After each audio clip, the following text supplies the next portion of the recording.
السلام علیکم۔ عید الفطر کے چاند رات کا عمل۔ چاند رات کو کوئی دعا رد نہیں ہوتی، ایسا موقع سال میں ایک بار آتا ہے، خدا را اس کو ضائع نہ کرے۔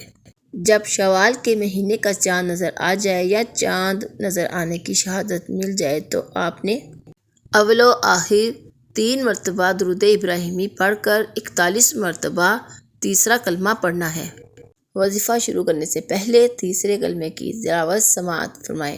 سبحان اللہ والحمد للہ ولا الہ الا اللہ واللہ اکبر ولا حول ولا قوة الا باللہ العلی العظیم۔ اس کے بعد آپ نے اپنے ہاتھ اٹھا کر دل کی گہرائی سے رو رو کر عاجزی اور انکساری کے ساتھ اللہ تعالیٰ سے جو بھی دعا مطلوب ہے وہ مانگنی ہے۔ انشاءاللہ آپ کی ہر جائز دعا بارگاہ الہی میں قبول ہوگی۔